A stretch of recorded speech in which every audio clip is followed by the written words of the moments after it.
This is Joshua Heston of StateoftheOzarks.net. We are sitting here in Hillbilly Bowl in Kimberling City, and I just want to let y'all know that our new signature article is Celebrate Silver Dollar City. Now that article was actually an article series that was written by none other than Jim Barrett, who we got right here.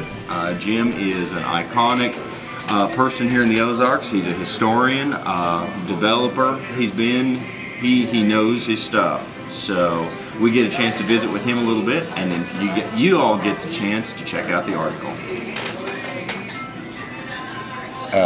How do, folks? It's nice meeting y'all. I'm here with Josh today to talk about Silver Dollar City.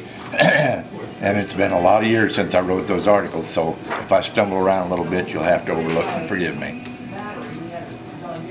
Now you started that article series was written for the 40th anniversary of Silver Dollar City back in 2000. Is that right? Yeah, Lisa Rao and I talked, and I had started writing some articles, and she wanted me to finish them, so she gave me a lot of information, and she wanted me to finish writing these articles for their 40th anniversary, and it eventually turned into a booklet that is somewhere over at Silver Dollar City. Now, and of course, I've studied the city for years, and just from working on this article and working with you, I learned a bunch of stuff about the city I didn't even know. So that was really cool. Well, when I research something, I go, oh, yeah.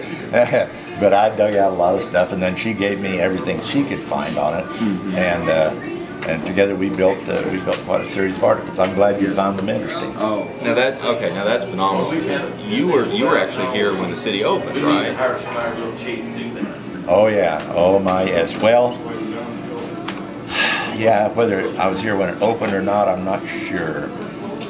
No, because I've got some pictures which I just gave you of the 1950s, and I wasn't here then. It was a few years later, but I was here so early that I parked in what is their downtown parking lot now, and there were times when you on that road you had to stop and wait for the horse and wagons to go across the street, and oh yeah, it was very primitive, very early in those days, yeah. Yeah, and you write about that. Of course, you also cover a lot about the history of Marble Cave and how this whole situation, this whole theme park came to be. So yeah. There's such great history there. Yeah, there is, and it's, you know, the more you get into it, the more interesting it becomes. It's one of those stories that just doesn't seem to have an end. You know what I'm saying? I mean, it's like we were kidding earlier about you find one door and open it, and there's two doors, and you open those, and there's six behind it. Well, the Silver Dollar City is much like that. It starts out, of course, as Marble Cave, and before that it was, oh my goodness, what the natives call it.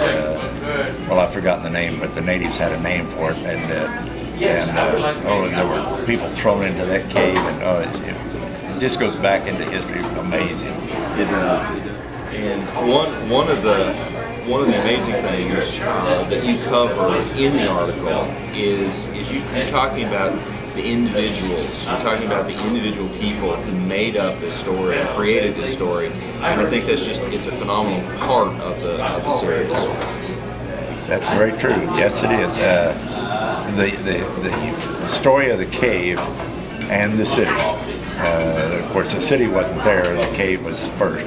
But anyway, it goes back and connects, as you say, to people. Each step of it seems to have a person involved, which makes it very interesting because you get intrigued with this person and what they were doing, and it's just really, really very interesting.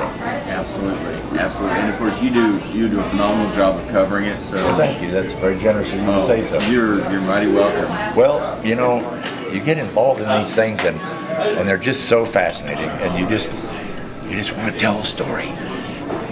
Like me, and you know, it's good stuff.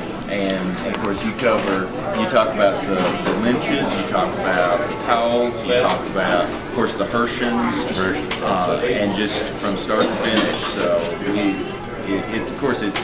it was a long article series. You had to publish in the newspaper over several weeks. Yes.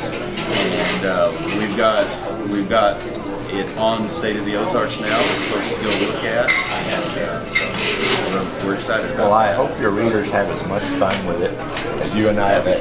I do too. I do too. It's mighty good stuff. And fun research. Yeah, it was fun research, fun writing it, and now it's fun to read. Yes. Yes, it is. Because, and I tell you, if they read a couple of your articles, they'll have to read the whole thing because they'll be so intrigued. Well, we hope so.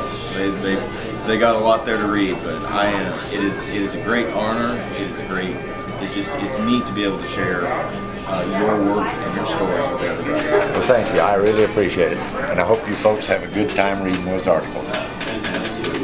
Thank you. Again, we're right here at the Hillbilly Bowl in Kimberling City. If you're looking for a good place to eat and an iconic place to eat with a ton of photos and history and paintings on the walls, this is a place to come. Jim's the guy to talk to. So check out StateoftheOzarks.net this week.